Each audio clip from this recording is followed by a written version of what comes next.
let's take a look at our first example in our section of probability. The sample space S is the whole numbers starting at 1 and less than 20. So we're going to start with the number 1 and we're going to go all the way up to the number less than 20, defining our sample space. If you recall from algebra, whole numbers are the counting numbers plus 0. So we would say 0, 1, 2, 3, 4, 5, etc.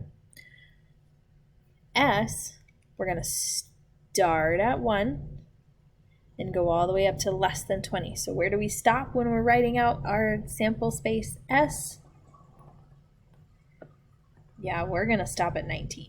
So 1, 2, 3, 4, 5, 6, 7, 8, 9, 10, 11, 12, 13, 14, 15, 16, 17, 18, and 19. Good.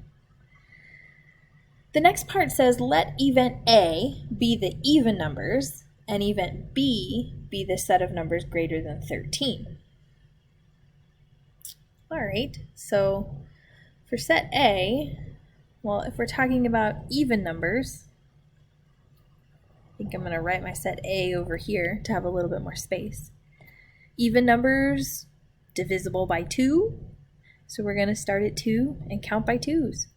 2, 4, 6, 8, 10, 12, 14, 16, 18. And we're stopping at 18 just as a reminder because these events, A and B, are within our sample space S. So we're only going to take the numbers out of S that apply for the event A or the event B when we're writing them out. How about event B, numbers greater than 13? So if we're going to write out all the numbers greater than 13, do we include 13? Is 13 greater than 13? It is not. So we're going to start at 14 and write all the numbers all the way up to 19. So 14, 15, 16, 17, 18, and 19. Good. Once we identify the sets that correspond to our sample space and our events, now we can talk about probabilities. So part C says, what's the probability of A? If you recall from the definition of probability of an event is the number of items in that set out of the number of items in our sample space. So we're going to apply that very principle here in part C. So the probability of A, if we count all of these numbers here, count them, we have 9 numbers in our set A. So that's going to be our numerator, 9. And then if we look at our set S, how many numbers are in S? Yep, 19 numbers in S. So we've got 9, wrong row there. 9 out of 19 for our probability of A. And usually I would say, because 19 is a strange denominator, it's kind of hard for our brains to wrap around what 19ths are. I would suggest to go ahead and convert that to a decimal. We won't do it here, but pull out your calculator, 9 divided by 19, and you can get that decimal equivalent. We can do the same thing for probability of B. 1, 2, 3, 4, 5, 6 numbers in B. So we've got 6 out of 19 for probability of B. And again, same idea. We can pull out our calculators and get a decimal equivalent, decimal approximation, I should say, for those probabilities.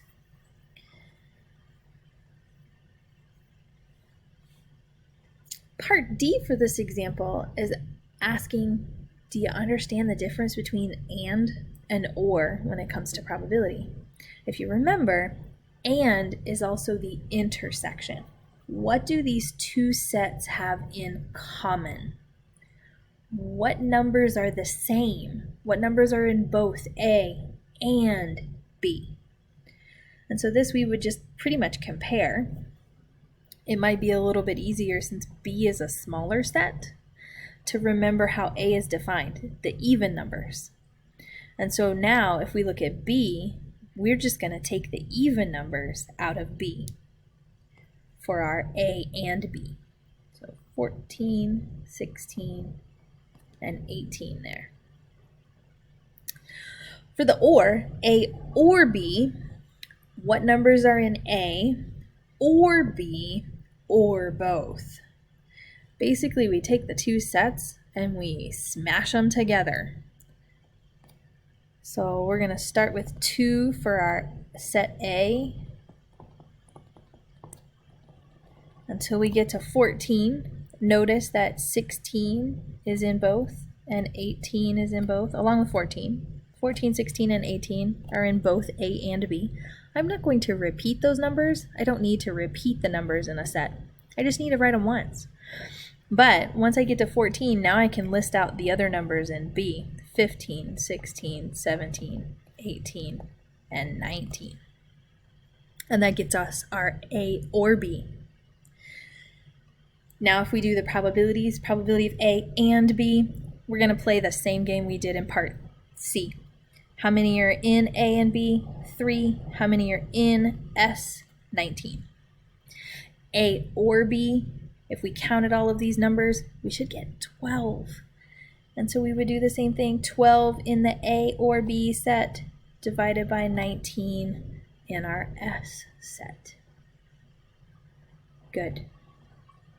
Part F now is talking about complements. Now sometimes you'll see complements as this little prime, A prime, or you'll see it as A with a little C up there, or you may see it as A with a bar on top.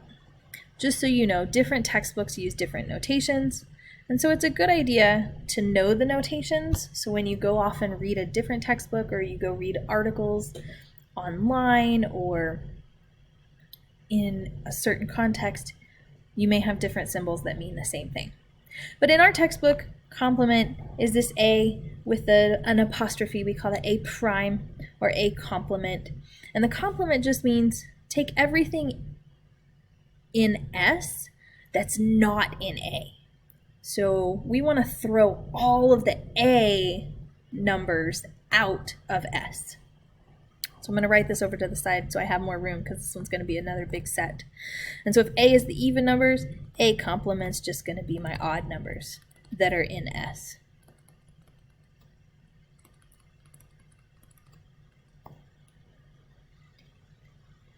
All the way up from 1 to 19, every other one, right?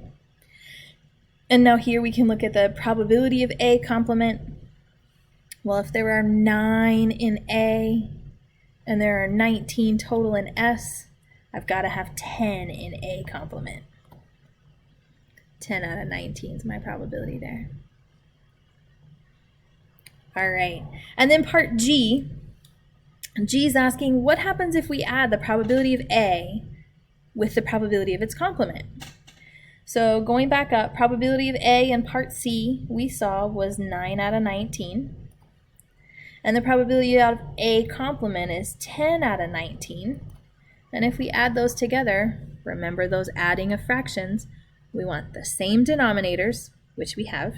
So now we just add the numerators. 9 plus 10, 19 out of 19, which just means we have 1. And this is illustrating a very, very important property of the complement of an event. The probability of an event plus the probability of its complement will always be 1. It does not matter what that event is. All right, and now we come to the last part of this example. Now we're talking about these conditional probabilities. For conditional probability, we have another formula to think about. The probability of A given B. So what is the probability that A occurs given that B occurs is equal to the probability of A and B divided by the probability of B And so we already found the probability of A and B in part E. That's 3/19. So I'm going to put that down here, 3/19. And then the probability of B, we found that one too, up here in part C, 6/19. And those complex fractions, if we do a little bit of, again, a little bit of arithmetic here, 3/19 divided by 6/19. And then do you remember what you do when you divide fractions? Copy, dot, flip. And that has to come with the idea of dividing by one number is equivalent to multiplying by its reciprocal. And if we do that, oh, take a look, now we're multiplying, we can cross out common factors that are on opposite sides of our fraction bar. So we can cross out up and down in one fraction, or we can cross out across in the two different fractions. So we're going to reduce this fraction right now. 19 and 19 are common in the top and the bottom in these two fractions. So we can divide by 19 on both of them, and we get 1, canceling out those common factors. And now take a look. Oh, we also have 3 and 6. Well, 3 divides 3 one time, and 3 divides 6 two times. So we really have 1/2 for the probability of A given B has already occurred. Now, interestingly enough, if you do look at the solution in the textbook, they didn't reduce the fraction. It's 3/6. That's a little sad. They should have reduced it. They didn't. Sometimes it happens. I want you to reduce them though, so do keep that in mind. You should reduce your fractions. Let's take a look at the probability of B given A. And since we're switching these numbers, even though the numerator stays the same, probability of A and B, on the bottom now becomes the probability of A, not the probability of B. So given that A's occurred means we're going to divide by the probability of that event. And so now we can play the same game. Probability of A and B, we know that. That's 3/19. So I'm going to draw a little line here just to connect them. And then probability of A divided by A we found was 9/19.